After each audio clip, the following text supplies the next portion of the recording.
Toi qui nous emmènes dans une dimension nouvelle avec toi. Toi qui nous emmènes dans une dimension nouvelle de rencontre avec toi. Toi qui nous emmènes par le Saint-Esprit de Dieu dans une dimension nouvelle d'intimité avec toi. Toi qui as choisi en ce temps marqué de révéler ta gloire dans nos vies. Oh,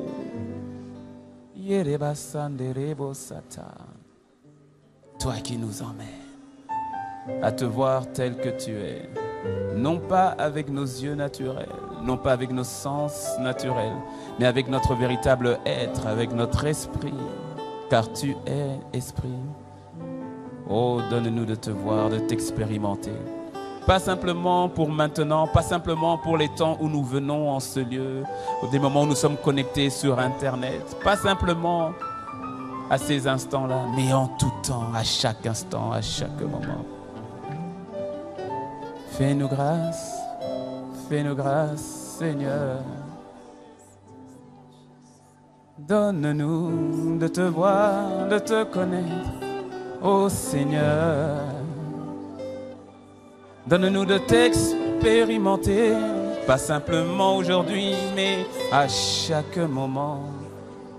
Donne-nous de t'expérimenter, Seigneur.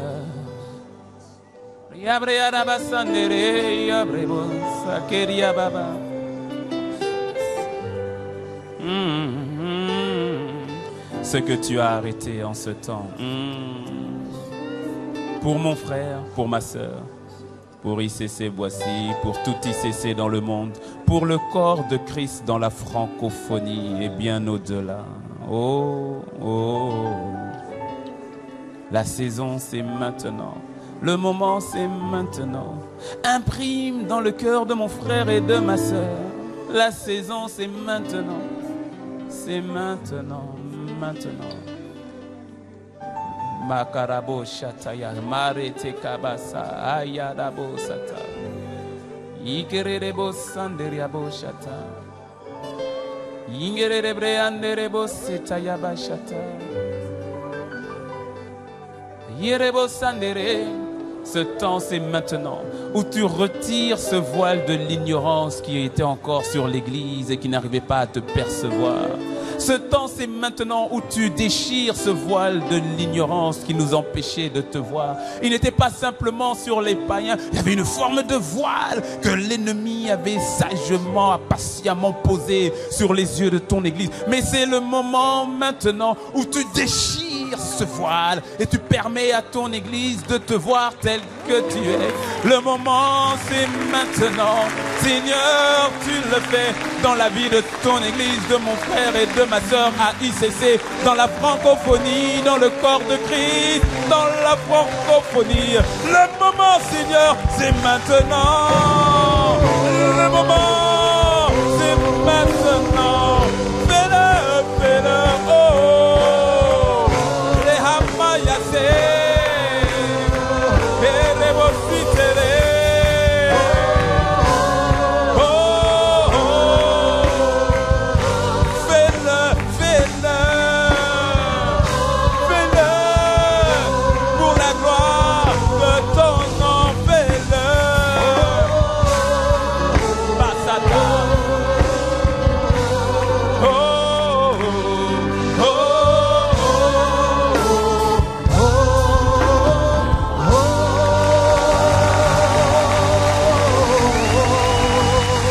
Quelqu'un peut dire gloire à Dieu. Est-ce que tu peux crier gloire à Dieu? Oh, est-ce que tu peux l'acclamer avec des cris de joie? Nous bénissons ton nom. Merci pour ce temps, pour ce moment, pour ta présence, ton inspiration. Merci Saint-Esprit. Dans le nom de Jésus. Et que quelqu'un dise un bon Amen, Amen. Avant de t'asseoir, dis à ton voisin, ta gloire apparaît dans ta vie. Dis-le lui, dis à ton voisin. Et si ton voisin ne t'a pas répondu, tu lui dis encore, je t'ai dit que ta gloire apparaît sur ta vie.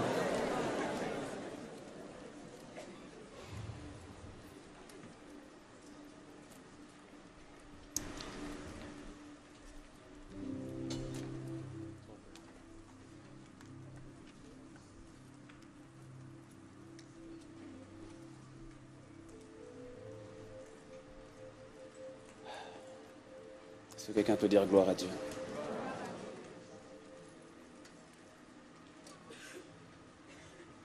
Il y a une dimension de présence de Dieu, une dimension de manifestation de Dieu dans laquelle le Seigneur a choisi de nous faire entrer, qui va bousculer beaucoup de tes repères. On a souvent, nous avons cherché à contenir Dieu, et je vais aller en profondeur là-dessus. Mais quand tu réalises que Dieu est Dieu, dis-moi amen. Oui, il est Dieu. Et que de par sa stature de Dieu, il y a des choses qu'il va faire qui doivent te dépasser. Parce que si ton Dieu ne te dépasse jamais, c'est peut-être que c'est pas que Dieu est limité, mais que tu l'as limité. Est-ce que tu me suis? Et quand le Seigneur choisit de commencer à parler de sa gloire, que ceux qui ont des oreilles pour entendent ce que l'Esprit dit à l'Église. Quelqu'un dit Amen. Et je rends véritablement grâce à Dieu pour notre Père, pour le pasteur Yvan, qui véritablement, par la grâce de Dieu, entend Dieu. Parce que tu vois, c'est une chose d'entendre Dieu, c'est autre chose d'aller dans la direction de ce que tu as entendu. C'est une chose d'entendre Dieu, c'est autre chose de se mettre en mouvement sur ce que Dieu t'a dit. Parce que Dieu te peut parler, mais tu peux avorter la vision. Et je rends grâce à Dieu pour la sensibilité qu'a le pasteur Yvan, de pouvoir emmener le peuple de Dieu dans la direction divine. Est-ce qu'on peut acclamer le Seigneur pour sa vie? Quelqu'un dit Amen. Il y a quelque chose qui est en train de se passer. Quelque chose qui se passe. Les ténèbres couvrent la terre, mais sur toi, sa gloire apparaît. Lorsque je regarde sur les réseaux sociaux à partir de Cotonou, et au passage, je vous passe les salutations de votre famille de Cotonou, de Porto Novo et de Lomé.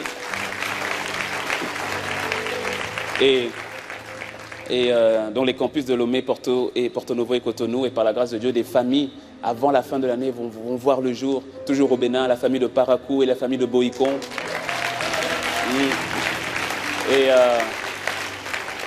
Et de là-bas, quand je vois ce qui se passe ici, à la capitale, ici en France, peut-être que tu ne le vois pas, mais je vois qu'il y a véritablement un mouvement qui se fait à ICC et qui se fait dans le corps de Christ de la francophonie en France. Il y a un mouvement qui se fait, un véritable mouvement. Puisses-tu voir, saisir et comprendre ce que Dieu est en train de faire. Et par la grâce de Dieu, tu vas le saisir. Dis-moi un bon Amen. Le Seigneur nous fait rentrer dans une nouvelle saison où il veut manifester sa gloire. Et quand le Seigneur commence à parler de gloire, il faut véritablement s'ajuster. Pour rappel, ce que le pasteur Yvan a dit, le mot gloire qui vient du mot hébreu kabod, ou encore du mot grec doxa. Et doxa qui veut dire splendeur, ou qui veut dire encore apogée de l'expression d'une chose, ou encore le maximum d'une chose, la gloire de Dieu. C'est quand Dieu donc devient visible, il devient visible au travers de ta vie. Et comment est-ce qu'il devient visible? Par la manifestation de sa nature ou encore la manifestation de son caractère en toi. La paix de Dieu transpire en toi, l'amour de Dieu transpire en toi. Tu débordes de son caractère, tu débordes de sa joie. On t'emmène une mauvaise nouvelle, mais tu es dans la joie. Mais comment peux-tu être dans la joie avec cette nouvelle? La joie du Seigneur en moi. C'est inexplicable. Et il y a une paix qui surpasse toute intelligence. Et les gens regardent à ta vie et disent, tu manifeste un caractère qu'on ne connaît pas. Oui, c'est le caractère de Dieu, sa gloire. Et les gens disent, mais dis-moi, moi aussi je vais à l'église, moi aussi j'ai fait ma communion quand j'étais petit, moi aussi j'ai été baptisé quand j'étais petit, mais pourquoi est-ce que moi je suis dans la tristesse? Ah, parce qu'il ne s'agit pas de religion, c'est la gloire, la personne de Dieu. Et tu manifestes sa gloire par sa nature. Dis-moi amen. Tu manifestes sa gloire par la manifestation de ses œuvres au travers de toi. Comment? Par les signes, les miracles, les prodiges. Ça ne reste plus simplement des histoires de la Bible. Ça devient ton histoire au quotidien. Ce n'est plus les actes des apôtres, c'est les actes de ta vie. Dis-moi amen. Parce que le Saint-Esprit qui a institué les actes est le même Saint-Esprit en toi.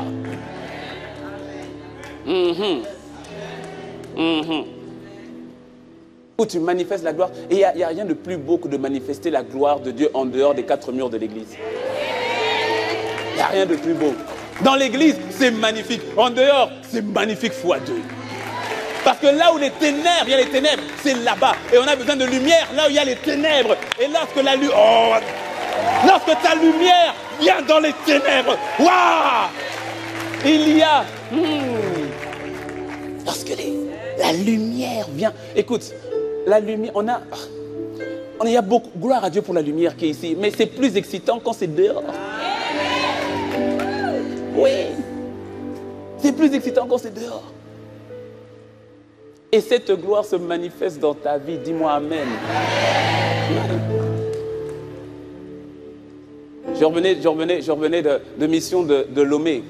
Et en revenant à la frontière, j'étais en voiture et à la frontière, donc il fallait passer à la frontière. Et il y a un monsieur, il est âgé. Il est passé comme la frontière, c'est une frontière piétonne entre le Togo et le Bénin. C'est une frontière piétonne. Et il y avait un monsieur qui était là avec sa canne, qui marchait. Et puis moi j'étais dans la voiture, comme moi j'étais au volant. Et puis j'appelle, papa. Il dit, oui mon fils, qu'est-ce qui ne va pas? Il dit, oh mon fils, accident. Je dis, ah bon, oui, mais depuis combien de temps? Ah, ça fait 20 ans, ça fait mal. Ah, ça fait très mal. Oh, papa, viens. J'ai dit, moi je crois en Jésus, et Jésus t'aime. Il va te faire du bien. Hein? Oui. Est-ce que je peux prier pour ta jambe? Oh, faut prier.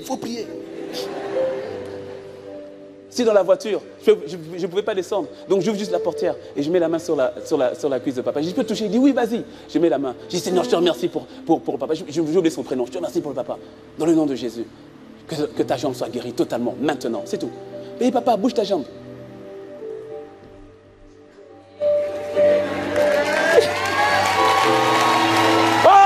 La gloire de Dieu. Oh, il tape, il me regarde.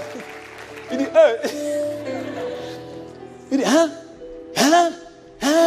qu'est-ce que c'est? Je dis non, c'est Jésus. Je devais avancer, je devais partir. C'est Jésus. Jésus t'aime. C'est Jésus qui a fait ça. Ah bon? C'est Jésus.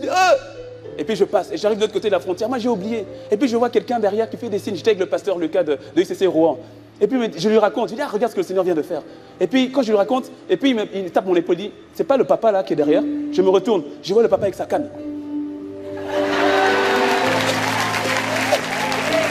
Il était derrière moi, il me faisait des signes.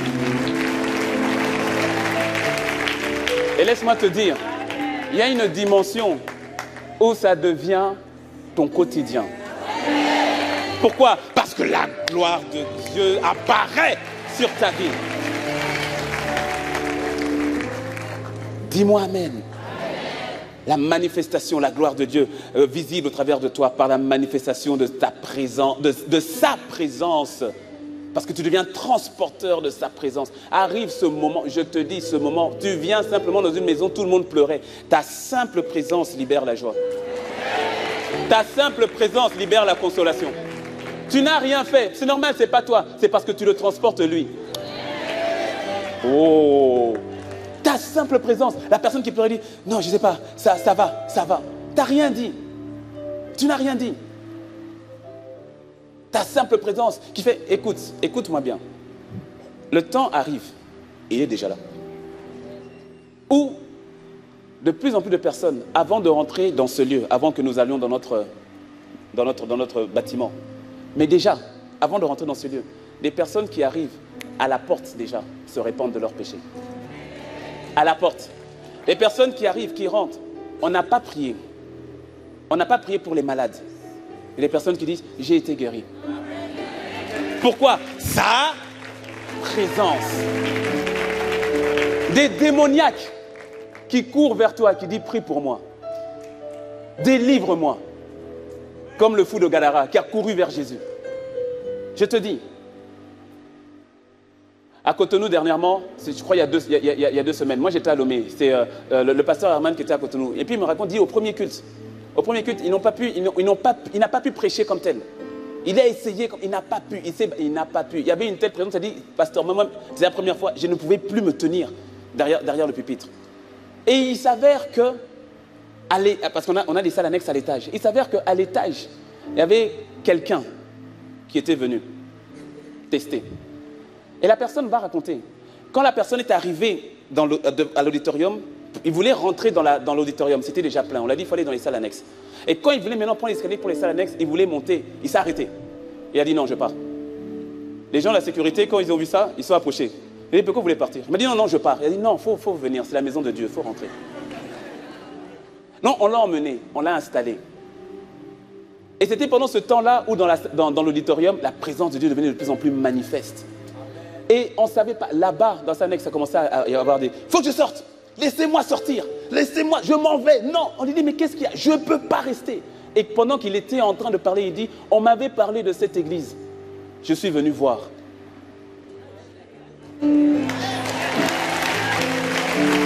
Mais je ne peux pas rester.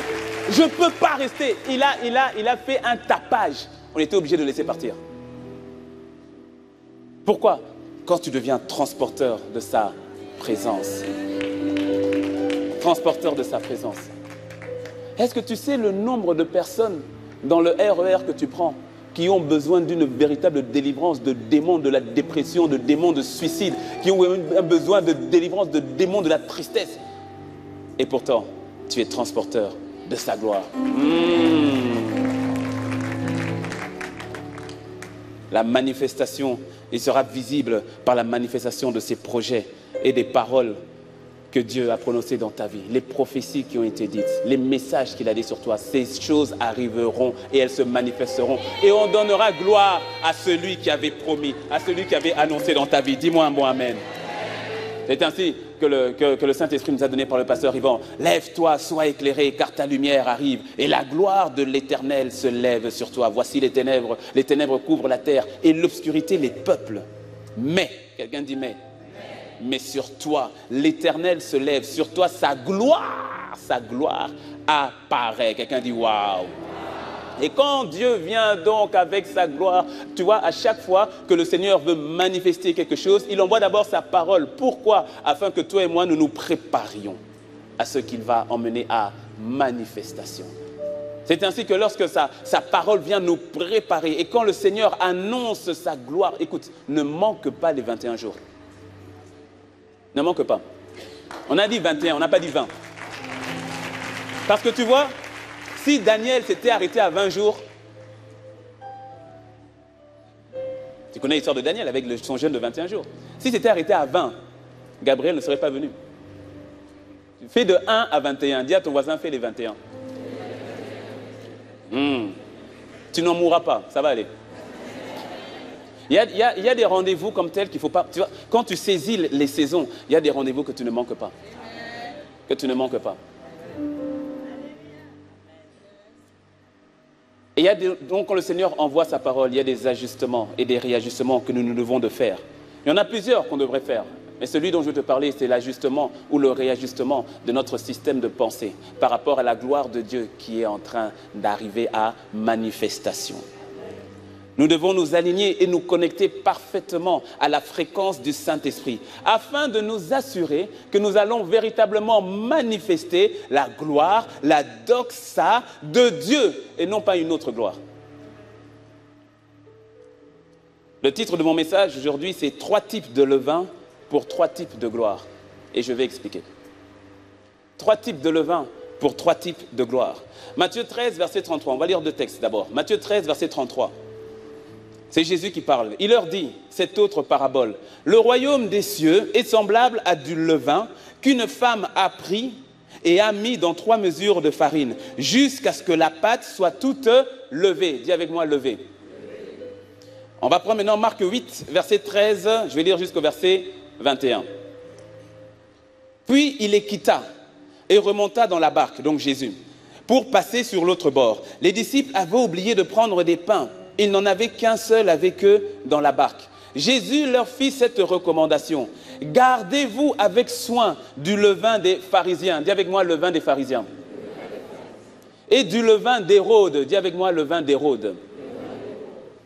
Les disciples raisonnaient entre eux et disaient, c'est parce que nous n'avons pas de pain. Jésus l'ayant connu leur dit, pourquoi raisonnez-vous sur ce que vous n'avez pas de pain? Êtes-vous encore sans intelligence et ne comprenez-vous pas?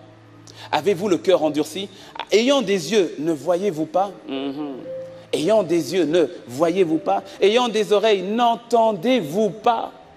Et n'avez-vous point de mémoire quand j'ai rompu les 5 pains pour les 5000 hommes? Combien de paniers pleins de morceaux avez-vous emporté? 12, lui répondirent-ils. Et quand j'ai rompu les 7 pains pour les 4000 hommes, combien de corbeilles pleines de morceaux avez-vous emporté? 7, répondirent-ils. Et il leur dit, ne comprenez-vous pas encore? Ne comprenez-vous pas encore? À la lumière de ces deux textes, on a 3 types de levain. On a le levain du royaume de Dieu, on a le levain d'Hérode et on a le levain des pharisiens. Et le levain est une influence. Sur le plan naturel, le levain, c'est cette petite mixture que tu vas mettre dans la pâte. Et une fois que tu mets dans le four et qu'il y a la chaleur, c'est le levain qui va faire monter la pâte, qui va faire monter le pain, le gâteau et autres. Donc le levain est une influence. Et donc il y a 3 types d'influence pour 3 types de gloire, ou 3 types de levain pour 3 types de gloire, ou encore 3 types de systèmes de pensée pour 3 types de gloire. Il faut que j'explique le levain, que je revienne sur le levain, sur le système de pensée. Parce qu'il est important que tu comprennes le levain ou le système de pensée qui est en toi. Parce que ce levain va déterminer la pâte qui sera levée sur ta vie.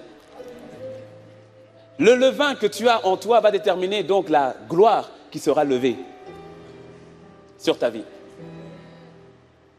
Le système de pensée que tu gardes au plus profond de toi va déterminer le type de gloire qui sera levé dans ta vie. Car il suffit d'un peu de levain pour faire monter toute la pâte. Romains 12, verset 2 est un passage que pour la plupart d'entre nous, nous connaissons par cœur. Romains 12, 2 nous dit « Ne vous conformez pas au siècle présent, mais soyez transformés par le renouvellement de l'intelligence afin que vous discerniez quelle est la volonté de Dieu, ce qui est bon, ce qui est agréable et ce qui est parfait. » Et la volonté parfaite de Dieu pour cette saison, c'est que sa gloire apparaisse sur ta vie. Dis-moi un mot, amen. Et donc, il dit « Laissez-vous transformer par le renouvellement de votre intelligence. » Le renouvellement de l'intelligence, j'avais mal compris le renouvellement de l'intelligence. J'avais toujours compris à mon niveau que le renouvellement de l'intelligence était synonyme de transformation. Jusqu'à ce que dernièrement le Seigneur me dit, mais lis bien ce que la Bible dit. Et j'ai relu. Il a dit, ne vous conformez pas au siècle présent, mais soyez, d'une part, transformés par le renouvellement de l'intelligence. Il n'a pas dit que le renouvellement de l'intelligence était synonyme de transformation. Quand bien même le renouvellement de l'intelligence ne peut que conduire et ne doit que conduire à la transformation. Mais il dit, laissez-vous transformer par le renouvellement de l'intelligence, de votre intelligence. Le renouvellement de l'intelligence est manifesté lorsque nous sommes exposés à la révélation de la parole de Dieu que nous recevons. Une vérité que tu ne connaissais pas vient à toi, ton intelligence est renouvelée. Tu t'alignes, c'est-à-dire que tu vois ce que Dieu dit, ce que la parole dit. Le renouvellement de ton intelligence provient donc de la révélation de la parole que tu reçois et qui va bousculer toutes les lignes que tu avais établies avant. Mais laisse-moi te dire, et c'est ça, comprends ce que je suis en train de te dire. Beaucoup se sont arrêtés à cette étape-là. Beaucoup se sont arrêtés à l'étape qui consiste à avoir un renouveau, une nouvelle manière de percevoir les choses, de voir les choses, de voir la vie d'une manière nouvelle, de ce que la parole nous montre. Mais il n'y a pas forcément de transformation, parce que certains ne se sont pas laissés transformé par le renouvellement de l'intelligence. Parce que la transformation provient de la mise en application, de la révélation de la parole que je reçois. Je te laisse télécharger un petit instant. Je répète, la transformation vient de la mise en application de la révélation que j'ai reçue. C'est ainsi que je me laisse transformer par le renouvellement de l'intelligence reçue à la lumière de sa parole. Est-ce que tu me suis? Lorsqu'on ne met pas en application le renouveau que le Saint-Esprit nous donne, ce n'est pas une transformation, c'est une frustration. Parce que tu sais comment les choses sont censées être, mais tu ne le vis pas. Mais tu sais. Mais tu ne l'expérimentes pas. Mais tu sais. Et donc ça crée une frustration au-dedans. C'est ainsi qu'il dit, laissez-vous transformer par le renouvellement de l'intelligence. Être transformé par le renouvellement de l'intelligence consiste, je répète, à mettre en pratique la révélation de la parole de Dieu que tu as reçue. Lorsque le renouvellement de ton intelligence t'emmène à vivre une expérience nouvelle avec Dieu, alors on peut parler de transformation. Tant que ça reste au niveau de l'intellect, c'est une information. Lorsque tu prends l'information et que tu la mets en application, tu expérimentes la transformation. Tu sais que la Bible dit de semer. Tu sais. Mais tant que tu ne sèmes pas, tu ne peux pas expérimenter la transformation qu'il y a de savoir que j'ai semé, j'ai vu le résultat, ma vie, mon système de pensée a littéralement changé. Automatiquement, mon réflexe, c'est de semer. Pourquoi? Parce que j'ai été transformé par l'expérience que j'ai reçue en ayant obéi à la révélation. Est-ce que tu me suis?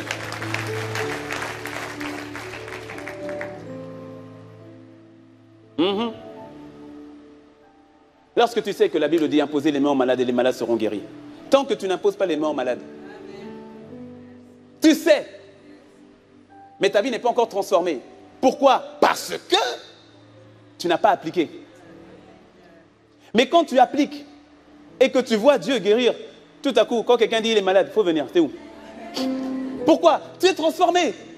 Pourquoi? Tu as expérimenté Dieu. Il n'est plus une théorie.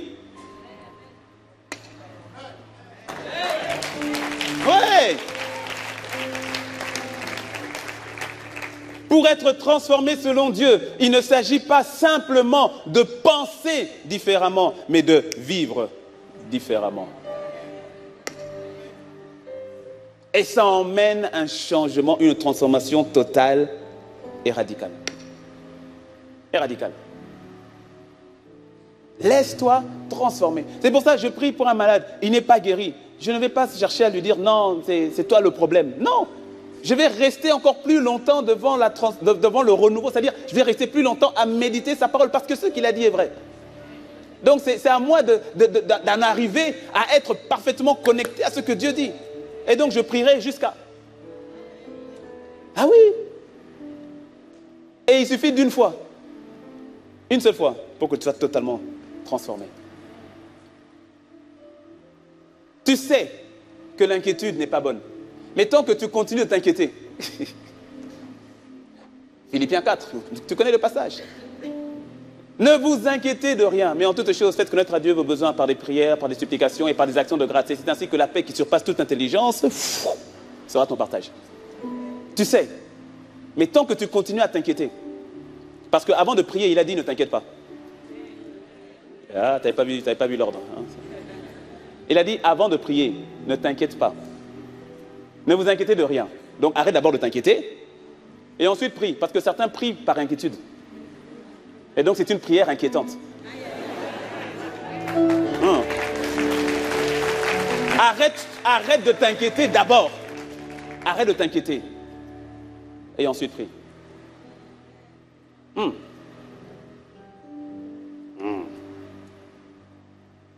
Donc tu comprends l'importance du système de pensée et la notion de transformation que le Seigneur veut que nous puissions expérimenter. Et sur cette base, donc le Seigneur dit, il y a 3 types de levain.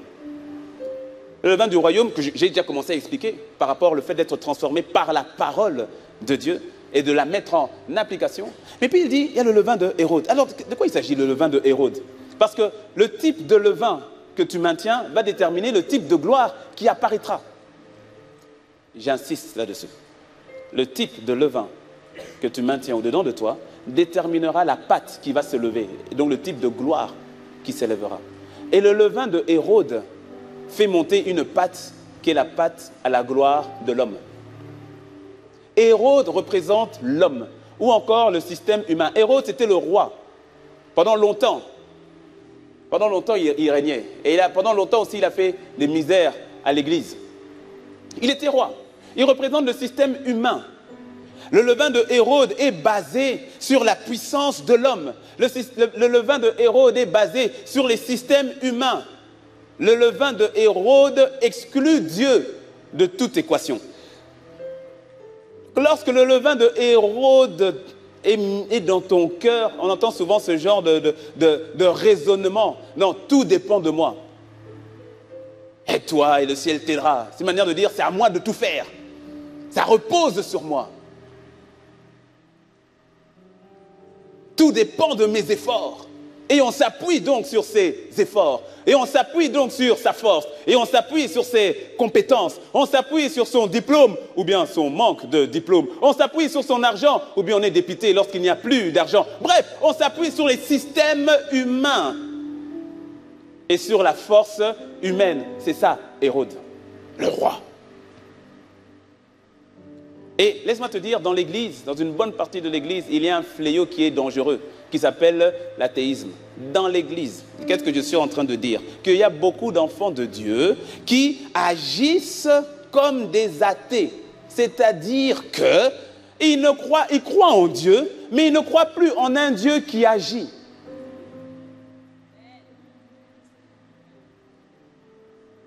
Qu'est-ce que je suis en train de dire? Très simple. Quand vient une situation, surtout une situation de crise, le premier réflexe, c'est de faire tout ce dont tu es capable tout ce qui est en ton pouvoir de faire. Une situation de crise, tu vas tout faire. Je ne sais pas, l'enfant qui tombe malade. Ah, directement, bon, on va chercher, tu connais tel médecin, telle chose et tout cela. C'est pas mauvais, hein, c'est pas mauvais. Mais au fait, le réflexe premier, c'est les systèmes humains. Le réflexe premier, c'est de dire, ah, il faut que je trouve un boulot. Dis-moi, est-ce que toi tu peux m'aider? Tu connais un tel qui connaît un tel qui connaît un tel. Hein? Bon, dis-lui à un tel de venir, hein? Je te donne le dossier, comme ça tu lui donnes. Donc, c'est le premier réflexe. C'est l'espoir. On se base sur ça, sur sa force et tout cela. Ah, je veux faire un projet. Comme j'ai l'argent en banque, oh, ça va, pas de problème. Ça va aller, on va gérer. On s'appuie sur le système humain, on s'appuie sur l'homme. On ne croit plus en un Dieu qui agit. Et très souvent, c'est lorsqu'on a tout tenté, lorsqu'on a tout essayé, il dit, il ne reste plus qu'à prier.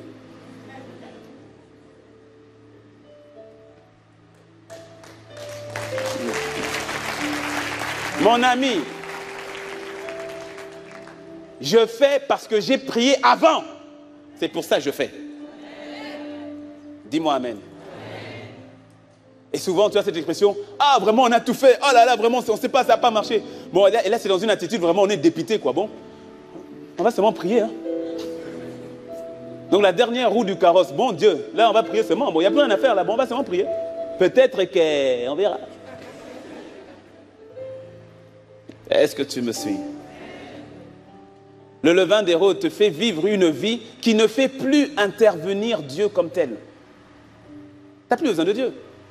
Tu n'as plus besoin de Dieu. Pourquoi aller le déranger? Hein? Pourquoi aller le laisse Dieu, il a beaucoup de choses à gérer. Ah, on n'a plus besoin de lui comme tel. Tu fais, ça fonctionne et tout. Oh, Dieu, bon.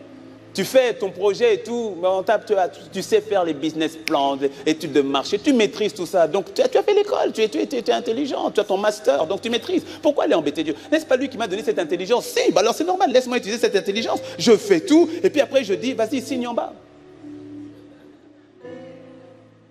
Baisse pas la tête. Le levain de Hérode. Le levain de Hérode. Non, je te dis, tu sais, même une fois je prenais l'avion et puis dans l'avion, à force de prendre l'avion, tu es un peu détendu au final. Hein. Et puis, tu vois, tu vas prendre l'avion, c'est comme si, bon voilà. Et puis à un moment, le Seigneur m'a dit, avant quand tu prenais l'avion, tu prenais toujours le temps d'être un peu dans la présence et tout. Mais maintenant, tu fais tellement confiance à la technologie humaine. Tu me suis? J'ai dit, ah Seigneur, c'est vrai un peu. Et c'est là que tu vois, donc au début, quand tu priais, c'est parce que tu avais peur de l'avion.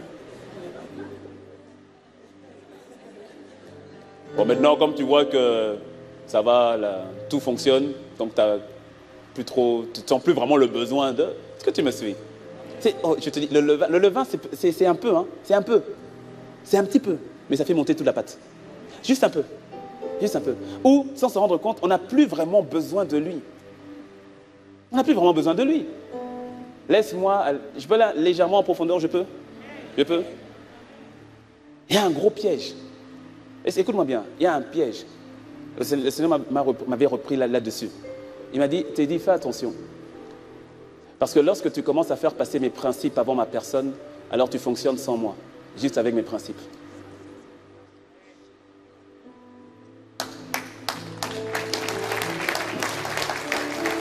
Parce que la vérité, c'est que les principes de Dieu fonctionnent. Avec Dieu ou sans Dieu. Parce que ce sont des principes. Et lorsque maintenant tu te retrouves enfermé dans des principes, quelque part tu n'as plus besoin du Saint-Esprit. Pourquoi?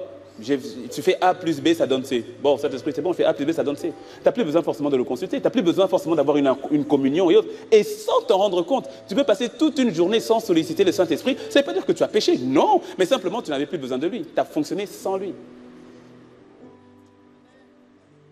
Et le piège dans tout ça, c'est que lorsque tu appliques les principes, tu as des résultats. De bons résultats. Je te laisse télécharger. Tu as des résultats. On n'a plus besoin de consulter Dieu. On n'a plus besoin de demander à Dieu. Non, pourquoi? Mais ça fonctionne, ça marche et tout.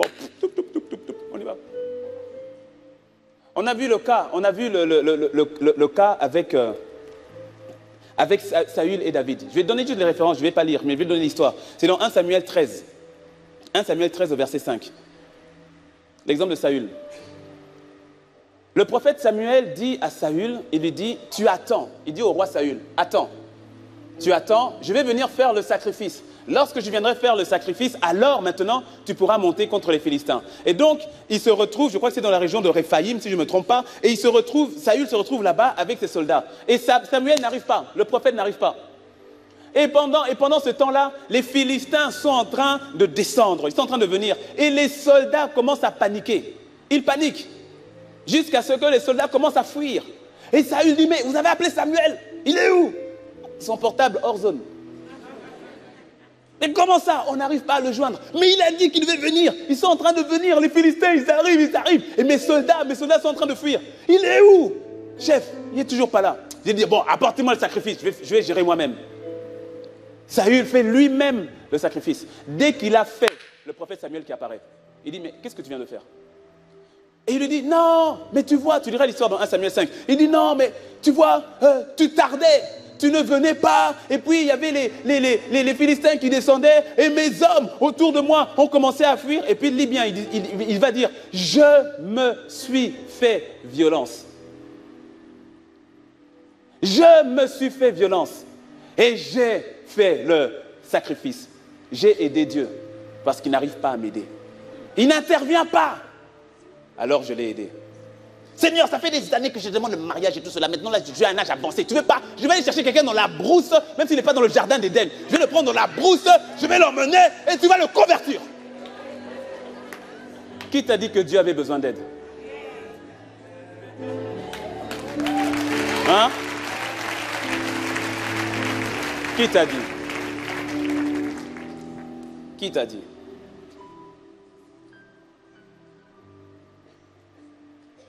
Le levain d'Hérode, tu ne t'attends plus à Dieu, tu ne t'attends pas à Dieu parce qu'il n'intervient jamais. Il n'intervient pas.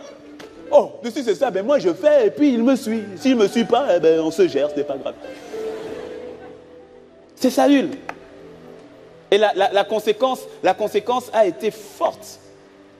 Elle a été forte. C'est parce que Samuel lui dit, tu as agi en insensé. Tu n'as pas observé le commandement que l'Éternel, ton Dieu, t'avait donné. L'Éternel aurait affermi pour toujours ton règne sur Israël. Et maintenant, ton règne ne durera point. Le levain de Hérode. Tu t'appuies sur ta propre force. Il dit, j'ai vu mes soldats qui se commençaient à s'éloigner. J'ai fait une analyse de soldats. Comme je suis soldat, je suis général, chef, commandant des chefs des armées. Et j'ai calculé, j'ai vu que non, là, c'est pas possible. Dans cette situation-là, je me dois forcément d'agir de telle manière. Je me dois forcément de prendre tel choix, de faire tel sans consulter Dieu. Pourquoi? La pression autour, tu réagis sur la base de toi-même, sans le consulter. Et tu verras qu'au fait, dans 2 Samuel 5, plusieurs années après, David se retrouve dans la même situation, au même endroit, avec les mêmes Philistins. Dans 2 Samuel 5. Sauf que, 2 Samuel 5, verset 19, la Bible dit, David consulta l'Éternel. Le verset 18 dit, les Philistins arrivèrent et ils se répandirent dans la vallée de Réphaïm. Ils se répandirent, c'est-à-dire ils étaient nombreux. David consulta l'Éternel en disant, monterai-je contre les Philistins, les livreras-tu entre mes mains? Et l'Éternel dit à David, monte, car je livrerai les Philistins entre tes mains. Il est monté contre les Philistins et effectivement, le Seigneur lui a donné la victoire. Dis-moi un bon amen. Et ce qui est intéressant, c'est que si tu continues le texte, tu verras que quelques semaines ou mois après, la même situation est revenue. Les mêmes Philistins sont revenus dans la même vallée. Le levain de Hérode, voici comment il aurait fonctionné. Il aurait dit, hier, dans cette situation-là, le Seigneur nous avait dit d'attaquer, de monter. C'est la même situation, on reprend les mêmes et on recommence. Tellement subtil. Pourquoi aller le déranger à nouveau? Il m'a parlé une fois, il m'a dit comment faire. Faisons maintenant un manuel sur comment fonctionner lorsque les Philistins t'attaquent à Réphaïm. Ah.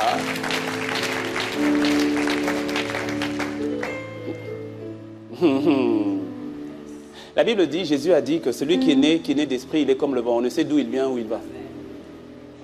Mais ça, c'est quelque chose qu'on n'aime pas. On n'aime pas que le Seigneur nous bouscule. On a nos habitudes, on a notre manière de faire, Seigneur. Je vais en parler tout de suite dans le levain des pharisiens. Ne nous bouscule pas trop. On a l'habitude de faire les choses comme ça. Accompagne-nous dans nos habitudes. David est reparti consulter l'Éternel. Je suis sûr que ces soldats ont dit, oh mais David, roi David, toi aussi. Il était venu la dernière fois, on avait géré. Refaisons la même chose. Il dit, Il repart consulter l'Éternel. Quand il va consulter l'Éternel, monterai-je? Tu liras, le Seigneur lui dit, non. Il dit, non. Par contre, tu vas passer par derrière. Et tu vas les attaquer par derrière. Ça veut dire que s'il était reparti, il allait se faire massacrer. Exactement comme Josué s'était fait frapper après la victoire de Jéricho. Parce qu'ils ont eu une grande victoire sur Jéricho. Et quand maintenant venait le peuple de Haï, ils étaient moins nombreux que Jéricho. Ils ont dit, oh, ils sont moins nombreux. Laisse tomber Josué, pas besoin. On envoie seulement 3000 hommes, ça va aller. Ils sont partis. Ils se sont fait frapper. Ils se sont appuyés maintenant sur leur force de frappe. J'ai agi comme ça une fois, j'ai agirai comme ça une deuxième fois, une énième fois. Et on sort Dieu de l'équation. Ping! Est-ce que tu me suis? Et lorsque tu gardes ce levain-là, la gloire qui émane de ce levain-là, lorsque tu gardes ce levain, la gloire qui en émane, ce n'est pas la gloire de Dieu, c'est la gloire de l'homme. C'est ta propre gloire. C'est la gloire du système qui avait été mis en place. C'est la gloire de ton diplôme, de ton école, c'est ta propre gloire. Ce n'est plus la gloire de Dieu. Même si en bas, tu rajoutes un « gloire à Dieu », entre guillemets. Gloire à Dieu. C'est juste pour la forme. Et que cela ne soit pas ton partage dans le nom de Jésus. Dis-moi un bon amen. Dis-moi un bon amen. Le levain des pharisiens. Jésus dit, gardez-vous du levain des pharisiens. Qu'est-ce que le levain des pharisiens? Le levain des pharisiens, c'est le système religieux ou encore la tradition. Et donc le levain des pharisiens va emmener une gloire qui est la gloire de la tradition, ou on pourrait dire même de la religion. Comment détecter le levain des pharisiens dans le cœur? Le levain des pharisiens, Dieu est présent dans la théorie, mais pas dans la pratique. C'est-à-dire, le levain d'Hérode, Dieu, on va l'exclure de l'équation vite fait. Dans le levain des pharisiens, non, Dieu est dedans, mais pas de manière pratique, juste de manière théorique. Le concept de Dieu est bien réel. Oui, Dieu existe. Mais oui, bien sûr. D'ailleurs, je prie. D'ailleurs, je vais à l'église. Mais oui. Sauf que l'expérience de Dieu est absente. Dieu est dans la forme, mais pas dans la puissance. Est-ce que tu sais que tu peux prier sans jamais le rencontrer? Est-ce que tu sais que tu peux prier, mais sans jamais rencontrer Dieu dans ta prière? Est-ce que tu sais que tu peux chanter, mais sans jamais adorer? Est-ce que tu sais que tu peux danser, mais sans jamais le louer? Ça reste dans la forme. Le levain des pharisiens. Les pharisiens étaient des champions pour donner des explications, mais zéro en termes de solution. Le levain des pharisiens va toujours t'emmener, quand il y a ce levain dans le cœur, ça va t'emmener toujours à vouloir expliquer pourquoi Dieu n'a pas fait. Pour pouvoir justifier que Dieu n'a pas agi. Le levain des pharisiens, très subtil. On va passer du temps à expliquer pourquoi Dieu n'a pas agi. Pourtant, le pharisien sera le premier à dire qu'il faut prier. Oui, on va prier, mais on prie pour la forme, mais on ne s'attend pas véritablement à ce qu'il y ait un miracle. On ne s'attend pas véritablement à ce que le Seigneur agisse, mais on va prier pour la forme. Pourquoi? Parce que la forme est importante. C'est ainsi que lorsqu'il y a le levain des pharisiens, tu verras que tu vas commencer à tirer satisfaction de ta discipline de prière, plutôt du fait d'avoir rencontré Dieu dans la prière. Qu'est-ce que je suis en train de dire? Ta satisfaction sortira du fait que tu as fait ta dévotion matinale ce matin, du fait que tu as prié 1 heure, du fait que tu es venu à l'église, du fait que tu as fait les 21 jours. Parce que tu feras les 21 jours, dis-moi amen. Ah, je ne te lâche pas avec ça, tu feras les 21 jours.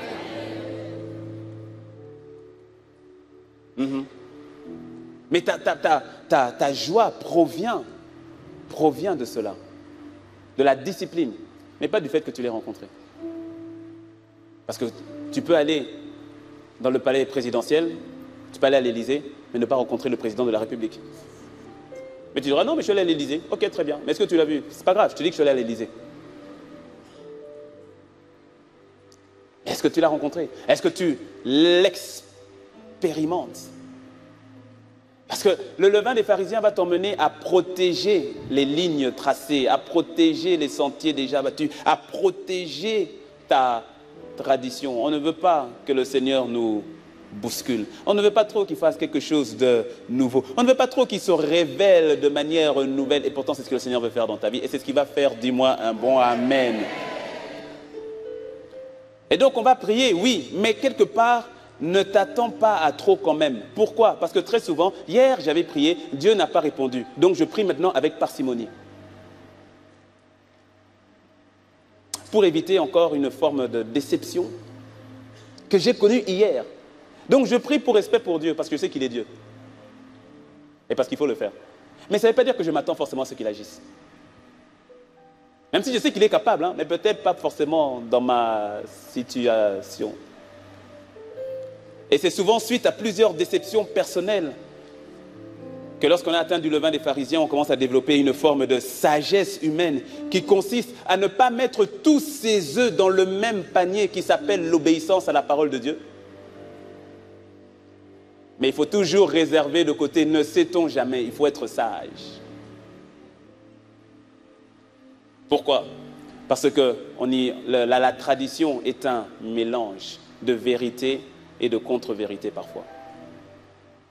La tradition, le docteur Miles Monroe disait que la tradition est l'emballage utilisé pour une saison bien donnée afin d'emmener une vérité présente. Le plus important, ce n'est pas l'emballage, c'est le contenu. Une tradition qui était acceptée hier, aujourd'hui, peut être à contresens de la vérité. Dieu a agi d'une certaine manière avec toi hier. Ça ne veut pas dire qu'il agira de cette manière demain. Or, la tradition va t'emmener à mettre Dieu dans une boîte, à l'enfermer, de telle manière à ce que tu as agi comme ça, tu n'agiras toujours que comme ça. Et ça exclut donc cette expérience au quotidien avec l'Esprit de Dieu, d'être en communion constante pour recevoir constamment, au jour le jour, ce qu'il te dit de faire. Les pharisiens connaissaient Dieu à leur manière.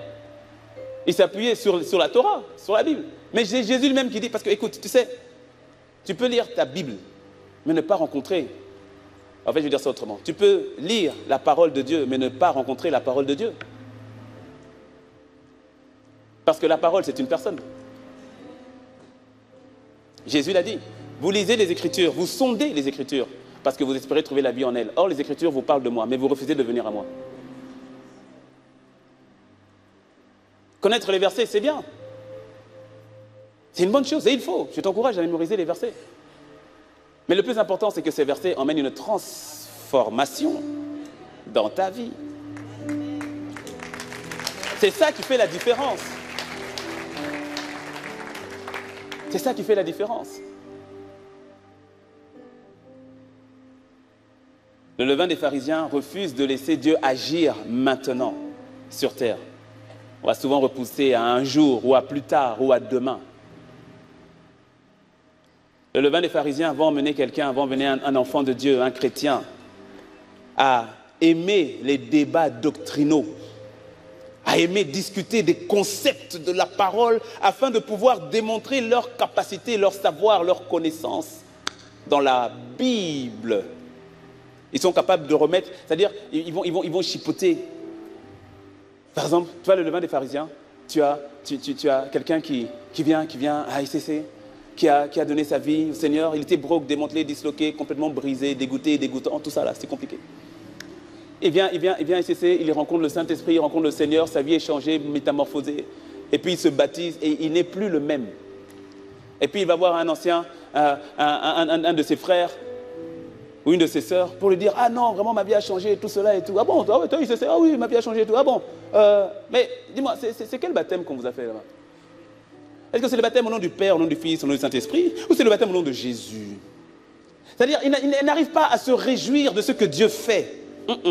Il faut toujours gratter, chercher un petit peu la petite bête et tout cela. Tout ça pour démontrer simplement son savoir et tout. Tu sais, oui, ok, moi je comprends, mais tu comprends. C'est-à-dire que les pharisiens avaient tellement peur du changement. Et laisse-moi te dire que Dieu est un Dieu du changement. Parce que quand Jésus est arrivé, Jésus a bousculé les lignes. Les pharisiens avaient leur manière de faire. C'est comme ça qu'on fonctionne. Ça a toujours été comme ça depuis des siècles. Et Jésus vient, il ne se lave pas les mains pour manger. Il dit, toi, pourquoi tu ne te laves pas les mains pour manger? Va te laver les mains. Jésus vient, il guérit quelqu'un pendant le sabbat. Il dit, mais qui t'a appris à travailler pendant le sabbat? On ne travaille pas. Il est venu, il a bousculé les lignes, mais le levain des pharisiens va vouloir se garder dans la tradition. Laisse-moi te dire qu'il y a une saison que le Seigneur est en train d'ouvrir où attends-toi à ce que le pasteur Yvan nous fasse faire des choses qu'on ne faisait pas avant.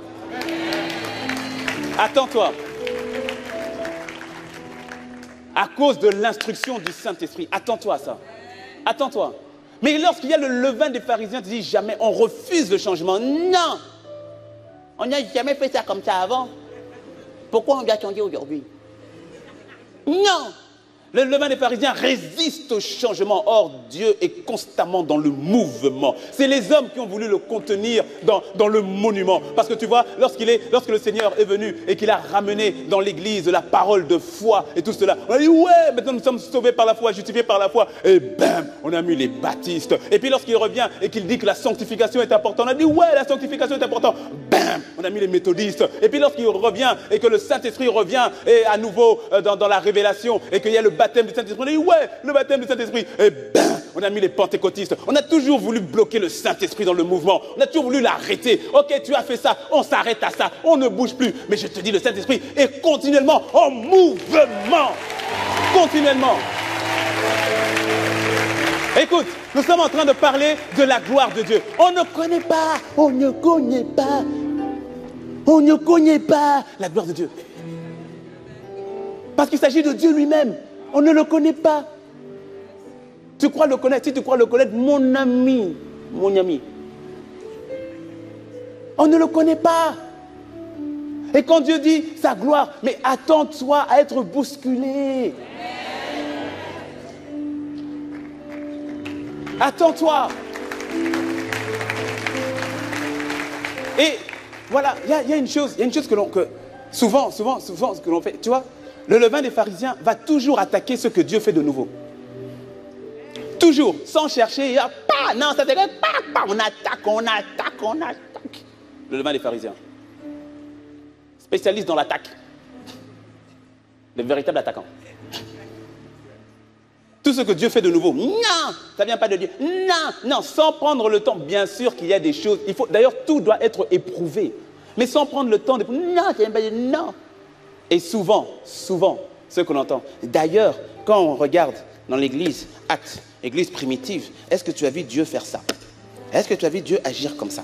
Est-ce que tu as vu Dieu faire ça? Réfléchis avec moi maintenant.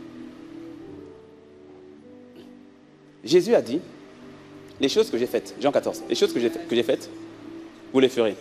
Et vous en ferez aussi de... Ok, donc ce qui veut dire, il faut s'attendre à ce qu'on voit des choses autres que Jésus a faites. Dis-moi amen. C'est pas moi qui le dis, c'est Jésus qui l'a dit. Ok? C'est là où, je suis en train d'atterrir, c'est là où, c'est ça la notion du levain du royaume. Le levain du royaume, c'est-à-dire, tu prends ce que Dieu dit. Tu prends ce que sa parole dit. Pas ce que les traditions disent. Pas ce que les hommes disent, que c'est possible ou impossible. Non, non, non, non, non, non. Si Dieu dit que c'est possible, c'est possible. Si Dieu a annoncé, alors ça va se faire. C'est ça le levain du royaume. Je prends ce que Dieu a dit, qu'il allait faire. C'est tout. C'est absurde. Eh ben, j'accepte d'être absurde pour toi. Mais de toute façon, la sagesse de Dieu est une folie pour les hommes. Donc je suis d'accord avec ça. Je suis détendu avec ça. Parce que la sagesse des hommes est une folie pour Dieu. Est-ce que tu me suis? C'est ça le levain du royaume. Je m'aligne sur ce que Dieu a dit. Jésus a dit, les choses que j'ai faites, vous allez les faire. Mais non seulement vous allez les faire, mais vous en ferez des plus grandes. Et la Bible nous montre déjà que ce que Jésus a dit était vrai. Parce que tu vois, la femme qui avait la perte de sang, la femme qui avait la perte de sang, elle est venue et elle a touché le vêtement de Jésus pour être guérie. Dis-moi amen. Mais quand tu lis dans Acte 12, tu verras que Dieu faisait des miracles extraordinaires par les mains de Paul. Acte 12, 11. Au point qu'on appliquait sur les malades des linges ou des mouchoirs qui avaient touché son corps. Et les maladies les quittaient. Et les esprits malins sortaient. Quand Jésus était sur terre, il fallait venir toucher au moins son vêtement. Quand c'est Paul, un mouchoir qu'il a touché, il a terminé de prêcher, il a déposé le mouchoir. Les gens qui regardent, ils viennent prendre le mouchoir de Paul. Je vais aller imposer la main à ma grand-mère qui est paralysée. Pas la main, imposer le mouchoir. Puis il jette le mouchoir. Poum, la grand-mère qui se lève. Bah.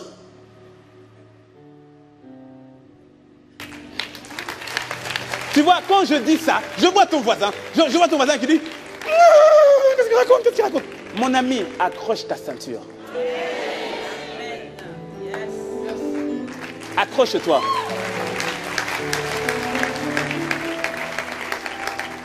Il y a une persécution qui arrive sur l'Église.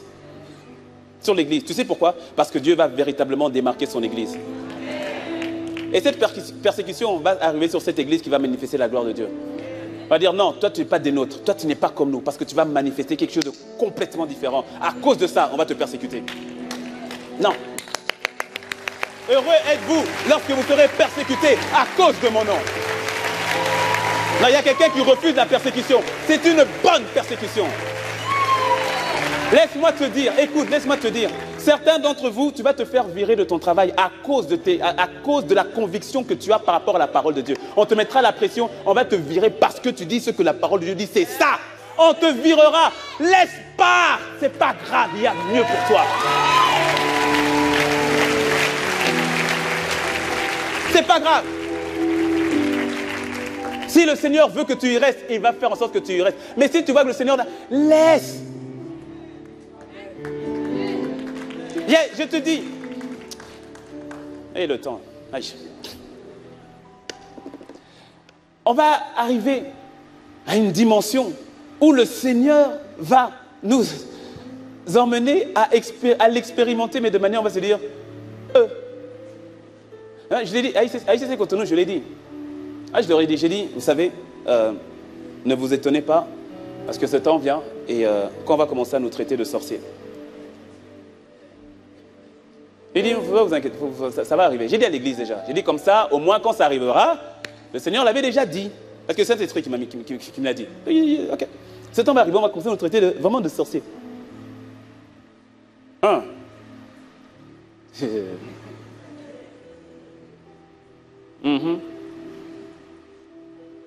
Tu es dans le train, et puis le Seigneur, c'est comme s'il télécharge en toi des informations complètes sur la personne qui est assise en face de toi. Dis-lui. Et quand tu lui dis, Madame, excusez-moi, mais votre fils est malade, n'est-ce pas? Hein? Oui, votre fils est malade et là, vous êtes en train d'aller à l'hôpital. Mais laissez-moi vous dire, le Seigneur va le guérir. Hein? Et puis, très souvent, on va te dire, vous êtes quoi? Vous êtes médium. Tu sais pourquoi? Parce que le diable a pris le territoire qui appartient.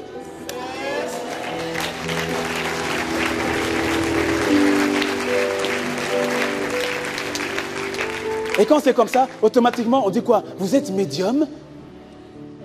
Vous êtes astrologue? Parce que les enfants de Dieu ont laissé le territoire à l'ennemi qui est venu et qui a déformé toutes ces choses. Mais le temps vient sur toi, sa gloire. Dis-moi Amen. Ah. Jésus touchait les malades. Il parlait pour que les malades soient guéris. Mais regarde, dans Acte 5, verset 15, le nombre de ceux qui croyaient au Seigneur, hommes et femmes, s'augmentait de plus en plus, en sorte qu'on apportait les malades dans les rues et qu'on les plaçait sur des lits et des couchettes, afin que lorsque Pierre passerait, son nombre,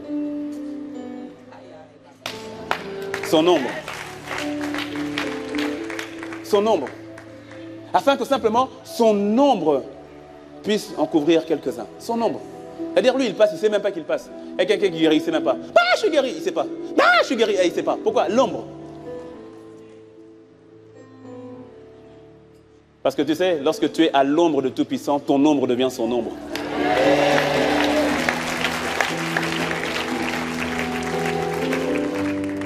Transporteur de la gloire de Dieu. Transporteur de la gloire de Dieu. Dis-moi Amen.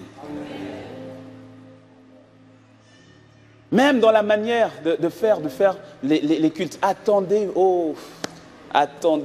Parce que tu vois, et je termine là, vraiment je termine. Quand la gloire de Dieu vient, le levain des pharisiens va faire en sorte que, quand la gloire de Dieu vient, on veut toujours faire quelque chose de spirituel. Le Seigneur, il y a 2 semaines, on avait un temps d'atmosphère de gloire ou atmosphère de miracle à Cotonou. Et il m'a dit, je vais me manifester de manière particulière aujourd'hui. Bon, quand il a dit ça, c'est comme si j'avais oublié. J'ai dit ok, mais c'est comme si j'avais oublié. Et ensuite, on arrive pendant le temps de prière. Automatiquement, c'est moi qui faisais les 2 heures. Je voulais monter, prendre le piano et j'ai senti que prendre le micro, ils se sont dit non, va au piano. Donc je vais au piano. Et puis avec les musiciens, je leur ai dit simplement soyez inspirés. Donc j'ai même pas dit oui, bonjour, rien du tout. Je suis allé au piano. 5 minutes avant l'heure, je commençais à jouer. Et les musiciens, c'est comme si on avait répété ensemble. On a commencé à jouer. Et quand on commençait à jouer, personne, c'est-à-dire chacun commençait à se lever, commençait à adorer tout. Une présence, ils les ont dit bam, d'un seul coup. Et puis au moment où le Saint-Esprit qui dit ok, maintenant laisse le piano, va prendre le micro. Donc pendant que les gens adorent, je prends le micro. Et quand je prends le micro, je veux, la présence devenait de plus en plus forte. Et je veux faire quelque chose.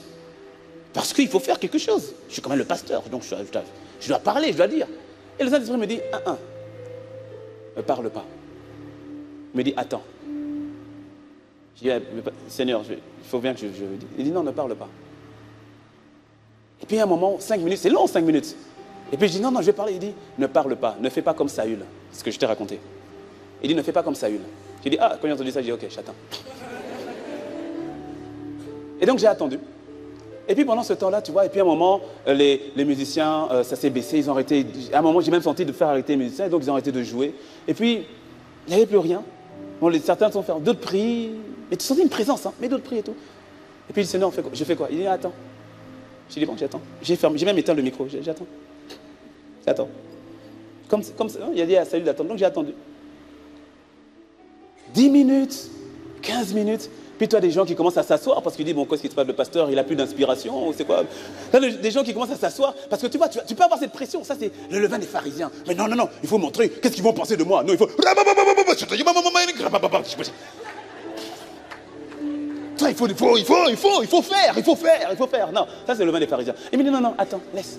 T'as l'habitude de trop parler. Tais-toi un peu. Laisse, ok. Attends, j'attends. Et donc, tu as des personnes qui commencent à ouvrir les yeux, donc qui regardent. Certains prient, d'autres pas. Puis d'autres qui s'asseyent, qui regardent. D'autres qui prient, d'autres qui sont dedans, il n'y a pas de problème. Moi, j'attends. Et puis, au bout peut-être de 15 minutes, je ne sais plus, il est 15-20 minutes. Et puis, j'entends, il dit, ok, je viens. Ok. Il dit, ok, je viens. J'ai dit, ok. Et quand il a dit ça, c'est comme si, à un moment, Je ne peux pas expliquer. Le batteur, lui-même, a commencé à... Lui-même, je lui ai rien dit. Il a commencé. Et j'ai senti de même pas intervenir. C'est-à-dire, tu vois, là, c'est comme si on te dit, mets-toi off, j'apparais. Tu vois, non? Donc, ne m'embête pas. Mets-toi de côté. Là, c'est moi. Tu vois, quand la gloire de Dieu est descendue dans le temple, tous ceux qui servaient, ils ne pouvaient plus servir. Ils ne pouvaient plus faire le service. La notion de la gloire de Dieu. Tu te dis, laisse-moi faire. Parce que tu vois, dans la gloire de Dieu, le vin du royaume, la patte qui se lève, c'est la gloire de Dieu. Et donc, dans la gloire de Dieu, toi, tu disparais. Le pasteur Yvan l'a très bien, j'ai beaucoup aimé ce qu'il a dit dernièrement. Il a dit que la puissance de Dieu rend les hommes de Dieu impressionnants, mais la gloire de Dieu rend les hommes de Dieu insignifiants. Insignifiants. Quand il a dit ça, j'ai dit wow, j'ai dit oh alors ça, j'ai dit c'est ça Seigneur, rends-moi insignifiant. Insignifiant. De telle manière où tu viens simplement, tu démarres les choses et puis quand c'est parti, il dit ok je prends, je dis vas-y prends. Tu peux y aller. Quand le Seigneur prend. Et donc, le batteur a commencé. Et il y a comme quelque chose qui est rentré dans la salle. Je ne peux pas expliquer ce qui s'est passé. Mais il y a eu une telle louange. Hein? Les 30, 45 minutes qui ont suivi. C'était inexplicable. Inexplicable. Et puis à la fin, le Seigneur qui m'enseigne. Il me dit, il y a une dimension où quand c'est moi qui fais les choses et quand c'est toi qui veux faire les choses pour moi, ce n'est pas la même chose. Ce n'est pas la même chose. La gloire de Dieu, le levain du royaume et la gloire de Dieu doit t'emmener à mourir. Le levain du royaume doit t'emmener à mourir. Mourir à toi-même, mourir à tes projets. Écoute, nous connaissons le passage où Moïse dit au Seigneur, Seigneur, fais-moi voir ta gloire. Écoute ce que Dieu lui dit. Il dit, tu vas voir ma gloire, mais au fait, personne ne peut me voir et vivre. Tu ne peux pas me voir et vivre. Donc, au fait, ce que tu m'as demandé là nécessite ta mort. Dis à ton voisin, tu veux toujours la gloire de Dieu? Mais j'ai une bonne nouvelle pour toi. C'est que en Christ, tu es déjà mort. Et ressuscité en Christ. Sois conscient. C'est pour ça que Romains 6 nous dit, Romains 6, 11 nous dit, considérez-vous donc comme morts au péché et à autres, mais considérez-vous comme mort, parce que tu l'es déjà. Lorsque tu as été baptisé, tu es mort et tu ressors. Tu es mort. En Christ, tu es mort. Parce que la gloire de Dieu est attachée à la mort. Il dit à Moïse, tu ne peux pas me voir et vivre. Tu as demandé la gloire, mais tu ne peux pas me voir et vivre. Jésus dit, Jean 12, il dit, l'heure est venue où le Fils de l'homme doit être glorifié. Il parle de la gloire, il enchaîne. En vérité, je vous l'ai dit, si le grain de blé qui est tombé au sol ne meurt, il reste seul. Mais s'il meurt, c'est alors qu'il porte beaucoup de fruits. Celui qui veut sauver sa vie la perdra, et celui qui la perdra à cause de moi, la retrouvera. Il parle de la gloire de Dieu et il enchaîne avec la mort. Pourquoi? Parce que la mort est attachée à la gloire. Et il n'y a pas de mort sans gloire. Il n'y a pas de gloire sans mort. Il n'y en a pas. Sinon, elle va te consumer, voire te détruire, comme ça a été le cas pour Ananias et Saphira, qui n'avaient pas discerné les temps, la saison, où la gloire de Dieu était si manifeste. Ils viennent mentir à l'homme de Dieu devant. Ils viennent mentir. Pierre dit, mais pourquoi vous avez fait ça? Et là, à ce moment-là, la gloire de Dieu devient dangereuse. Il dit, pourquoi vous avez fait ça? Pourquoi vous avez fait ça? Mais vous êtes allés pour mentir? Pourquoi? La présence de sa gloire. C'est ainsi que lorsque Moïse descend, les enfants d'Israël, ils ne peuvent pas voir son visage. Il est obligé de mettre un voile sur son visage. Mais toi et moi, par l'Esprit de Dieu, nous sommes ce voile n'est plus. Or c'est sans voile, 2 Corinthiens 3, 18. Or c'est sans voile, le visage découvert, c'est la version parole vivante, le visage découvert que nous tous, nous contemplons comme dans un miroir la gloire du Seigneur. Ainsi, nous sommes constamment transformés d'après son modèle, pour lui ressembler davantage de jour en jour, ayant reflété une image toujours plus fidèle. Sa gloire devient progressivement la nôtre. Il ne saurait en être autrement, car celui qui agit en nous, c'est le Seigneur lui-même, par son esprit. Lorsque tu prends le temps donc de contempler la gloire du Seigneur, c'est-à-dire que tu vois la gloire, c'est comme dans un miroir, mais cette gloire, en fait, tu ne te vois pas, tu vois la gloire. Et cette gloire te transforme et tu deviens... Mais ça veut dire que tu contemples, que tu restes devant.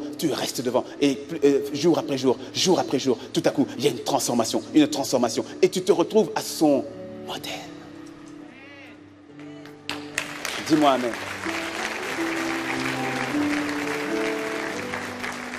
Et il y a une notion de la Gloire de Dieu. Le levain du royaume. Le levain du royaume. Inclinons la tête et prions. Masata. Est-ce que tu peux te lever? Est-ce que tu peux te lever? Hayasate brebo kasata yabakante. La gloire du royaume.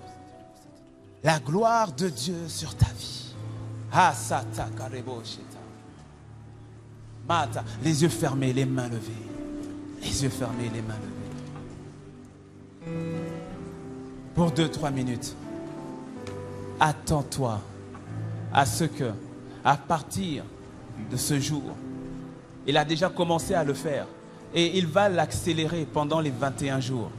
Et il va l'accélérer pendant la conférence. Mais ça ne s'arrêtera pas la conférence, c'est une saison, une dimension nouvelle de gloire dans laquelle il te fait rentrer.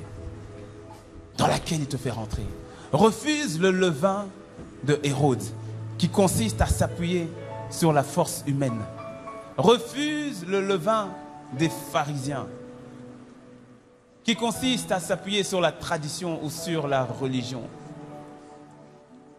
Laisse le levain du royaume de Dieu, le système, l'influence du Saint-Esprit.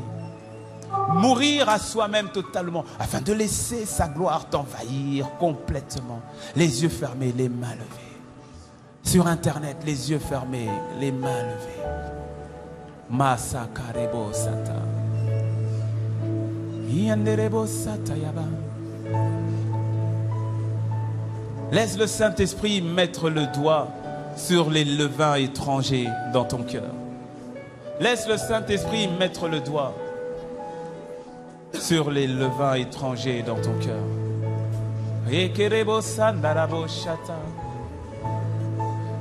Tu as besoin de voir ce que Dieu voit, afin de comprendre ce que lui, il comprend. Rehekrebo satayaba. Mante kerebo shetayaba. Seigneur, fais-moi voir. Sa gloire nécessite que tu meurs à toi-même. Il y a tant de choses qu'il veut faire au travers de toi. Il a dit, ma gloire sera visible au travers de ta vie. Ma gloire sera visible au travers de ta vie. Il t'a dit. Rekabayabo sata. Seigneur,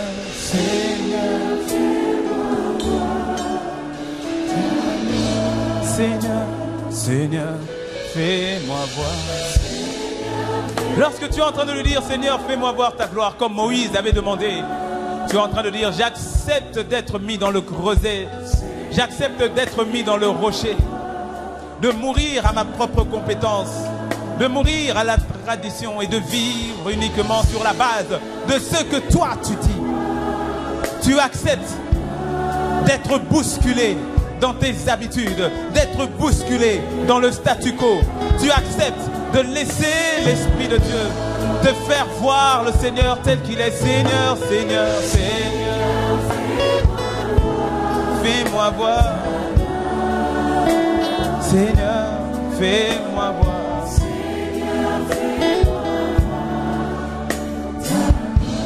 Ta gloire, ta gloire, ta gloire, ta gloire.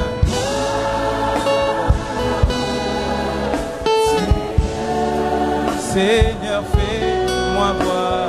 Seigneur, fais-moi voir. Ta gloire, ta gloire, ta gloire, ta Masatarabo Shatayaraba Sata. Dis-le lui avec tes propres mots. Dis-le lui avec tes propres mots. Dis-le lui alors que la chorale continue de chanter. Pour la minute qui nous reste, dis-le lui avec tes mots. Dis-le lui. J'ai besoin de voir ta gloire dans ma vie, de mourir à moi-même, de laisser le Saint-Esprit prendre possession afin de te voir tel que tu es, afin de te voir tel que tu es, d'arrêter de m'appuyer sur mes compétences, d'arrêter de m'appuyer sur le système humain. Mais j'ai besoin de te voir, mais j'ai besoin de te voir. Seigneur, Seigneur, Seigneur, fais-moi voir. Je ne veux plus être bloqué dans la tradition. Je ne veux plus être bloqué dans la tradition. Seigneur, ta gloire.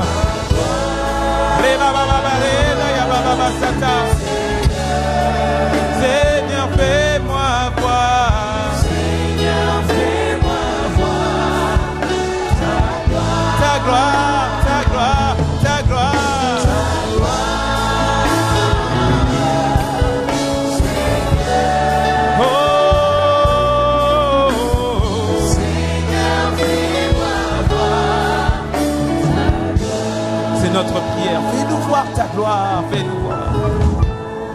Nous ne te connaissons pas, oh Dieu, nous ne te connaissons pas. Révèle-toi à nous. Donne-nous d'être transformés. Alors que nous te contemplons, le visage découvert comme dans un miroir, alors que nous contemplons ta gloire, donne-nous d'être transformés de gloire en gloire, chaque pas, petit à petit, dans chaque domaine de notre vie. Nous te le demandons, Seigneur, fais-moi voir. C'est notre prière. C'est notre prière. Avant que je donne le micro, les yeux fermés, là nous avons les yeux fermés, les mains baissées, la tête baissée. Les mains baissées, la tête baissée, les yeux fermés en signe de révérence à Dieu. La gloire dont tu as besoin en premier, c'est la personne du Saint-Esprit en toi. C'est-à-dire de vivre pour Jésus. La forme que tu as lorsque tu ne connais pas le Seigneur n'est pas ta véritable forme. Et le Seigneur vient et il te transforme. Il te donne la forme initiale qu'il avait pour toi avant que tu ne sois dans le ventre de ta mère. Parce qu'il te connaissait déjà. Et si tu es venu ici ce matin, ce midi, ce n'est absolument pas par hasard. Sur Internet, si tu suis en direct ou bien si tu es tombé sur cette vidéo, ce n'est pas par hasard. Le Saint-Esprit est présent. Si tu entends par MP3, peu importe, ce n'est pas par hasard. Le Seigneur désire te donner la forme qui te revient. Mais le péché t'a déformé, tu as besoin de revenir à Christ. Si tu es ici, tu n'as jamais donné ta vie à Jésus. Je ne te parle pas du fait d'aller à l'église. Ce n'est pas le fait d'aller à l'église, ça c'est la tradition ou la religion. C'est plus que ça. Ce n'est pas le fait d'être baptisé, d'avoir été baptisé enfant, c'est plus que ça. C'est même pas le fait d'être catholique, protestant, évangélique, pentecôtiste, baptiste. C'est pas tout ça. Ce n'est pas le fait de faire du bien dans ta vie, c'est plus que ça. Tu as besoin de Jésus. Tu as besoin de Jésus. Parce que le ciel est une réalité, l'enfer aussi. Mais il est venu non seulement pour t'ouvrir les portes du ciel, mais pour te donner une vie nouvelle ici-bas. Parce qu'il a un plan et des projets pour toi maintenant. Alors que nous avons les yeux fermés, la tête baissée, que ce soit dans la salle, sur la mezzanine, dans les salles annexes, si tu n'as jamais fait cette prière qui consiste à dire Seigneur, prends ma vie, et que tu veux la faire en disant Seigneur, je me donne à toi. Nous avons tous les yeux fermés, mais si c'est ton cas, lève la main distinctement là où tu es et je vais prier pour toi. Lève la main, je vois des mains qui se lèvent. Garde ta main levée, je vois de plus en plus de mains qui se lèvent. Que le Seigneur te bénisse, que le Seigneur te bénisse. Que le Seigneur te bénisse, que le Seigneur vous bénisse. Je vois de plus en plus de mains. Je vois des mains, je distingue des mains sur la mezzanine aussi. Sur Internet, si c'est votre cas, gardez la main sur votre cœur sur Internet. Vous qui êtes ici, levez la main dans les salles annexes. Levez la main, levez la main, levez la main, levez la main. Levez la main. Waouh, waouh, waouh, waouh. Il y a une gloire que le Seigneur doit faire éclater dans ta vie. Et cette gloire commence par sa présence en toi. Je vais te demander un dernier effort. À vous tous qui avez levé la main, vous êtes nombreux, c'est vrai. Mais je vais vous demander un dernier effort. Prenez vos affaires, quittez vos rangs, venez ici devant. Et on va prier. On va prier. Et pendant ce temps, l'église va vous encourager. Venez, venez, venez, venez, venez. Ne réfléchissez pas. Venez. Vous êtes nombreux. Vous êtes nombreux à avoir levé la main. Venez, venez, venez, venez. Ta gloire, ta gloire, ta gloire. Venez, venez, venez, venez devant, venez devant. Sur la mezzanine, descendez dans les salles annexes, venez, venez devant. Sur Internet, on va prier ensemble. Faites-nous savoir sur Internet. Cliquez et faites-nous savoir parce qu'on va prier ensemble. Regardez, regardez, regardez ce que le Seigneur est en train de faire. Ça, c'est la gloire de Dieu. Ça, c'est la gloire de Dieu. Oh, ta gloire, ta gloire, ta gloire. Hey, hey, Seigneur, fais-moi voir. Ça continue d'arriver, continuez d'acclamer, continuez d'acclamer. Regardez ces champions et ces championnes qui continuent d'arriver. Oh.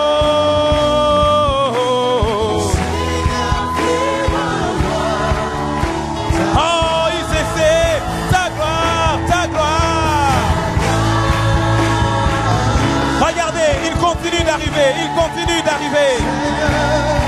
Lorsque la gloire de Dieu se manifeste, lorsque la gloire de Dieu se manifeste, lorsque la gloire de Dieu. Hey. Seigneur, fais-moi voir.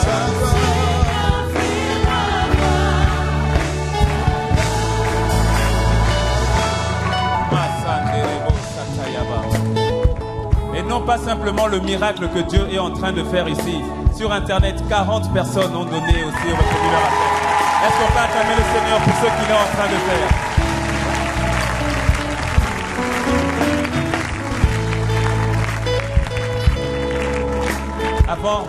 Avant que je ne prie avec chacun, avec vous, vous savez, je ressens de le dire, il y a une onction, une dimension de gloire, je te promets, qui va faire que des personnes vont courir pour venir en ce lieu.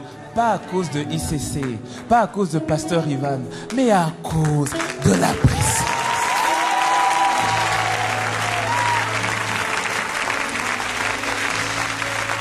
À cause de sa présence.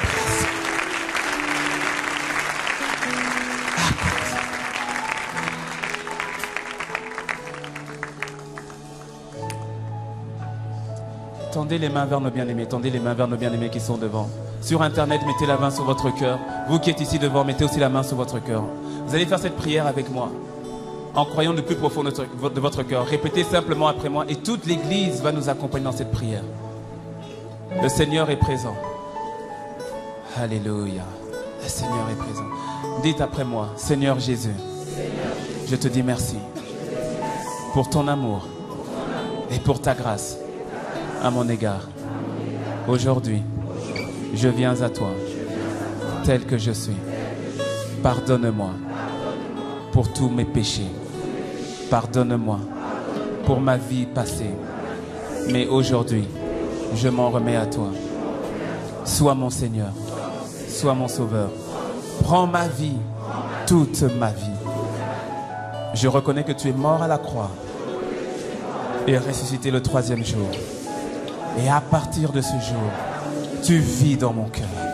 Je te dis merci parce que aujourd'hui, je suis pardonné. Aujourd'hui, je suis accepté par toi.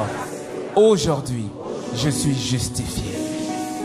Aujourd'hui, je suis enfant de Dieu, citoyen du royaume des cieux. Je te dis merci. Saint-Esprit, conduis-moi, dirige ma vie.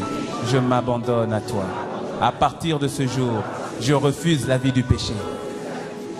Ma vie appartient à Christ et à Christ seul. Merci Seigneur pour ton amour et pour ta grâce. Okay, gardez les yeux fermés, je vais prier pour vous. Père, dans le nom de Jésus, je te dis merci pour mon frère, je te dis merci pour ma sœur. Merci pour ce miracle, parce qu'il n'y a pas de miracle plus grand que celui-ci. Voici, les choses anciennes sont passées, toutes choses deviennent nouvelles dans leur vie. Je te les recommande à ta grâce. À ta grâce. Que ta gloire soit manifeste dans leur vie. Que ta gloire soit manifeste dans leur vie. Dans le nom de Christ Jésus. Dans le nom de Christ Jésus. Nous avons ainsi prié. Amen. Amen, amen. Est-ce qu'on peut acclamer le Seigneur pour nos bien-aimés? Vous allez aller sur votre droite, vous allez suivre nos bien-aimés, notre soeur qui est le camion. Pour quelques instants, on veut juste prendre vos coordonnées et vous accompagner dans cette nouvelle vie. Donc allez juste sur votre droite, on va prendre juste vos coordonnées afin de vous accompagner dans cette vie nouvelle. Ça prendra juste quelques instants. Est-ce qu'on peut encourager, est-ce qu'on peut acclamer le Seigneur pour eux?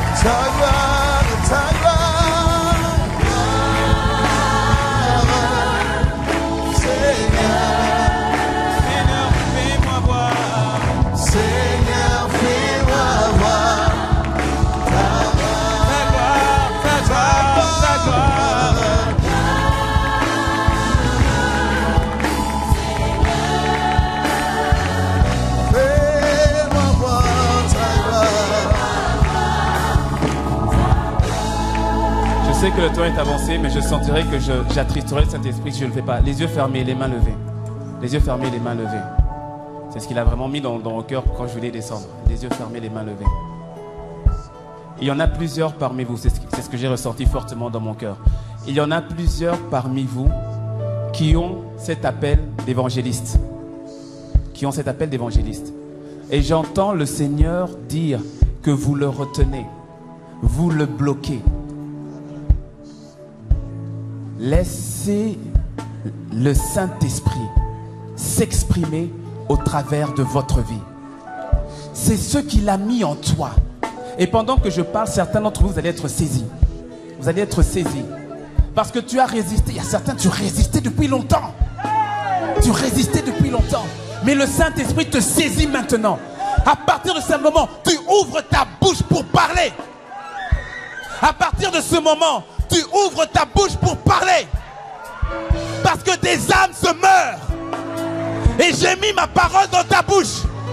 Ne retiens pas mes paroles. Ne retiens pas mes paroles. Je t'ai oint pour cela. Je t'ai appelé pour cela. Je t'ai appelé pour cela.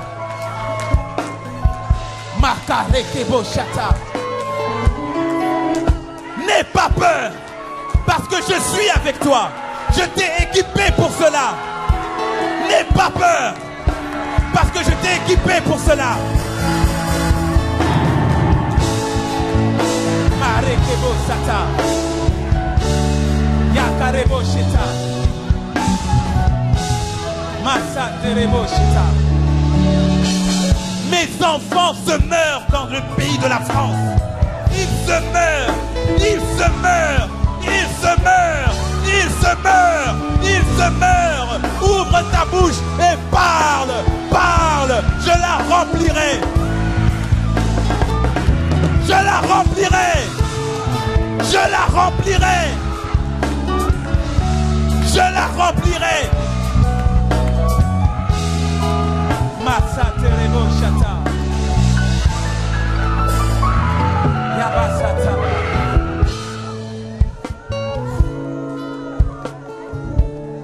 Maya Kande Basa Karaboshita. Massa Reke Maya Broshita. Manderebo Kosite Baba. Mare. Chaque jour, mes âmes vont en enfer. Chaque jour, chaque jour, chaque jour, chaque jour, chaque jour. Pourquoi ne parles-tu pas pour nous alors que j'ai mis mes paroles dans ta bouche? Va avec la force que tu as. Va avec la force que je t'ai donnée. Ils te feront la guerre, mais ils ne te vaincront pas. Ils te feront la guerre, mais ils ne te vaincront pas.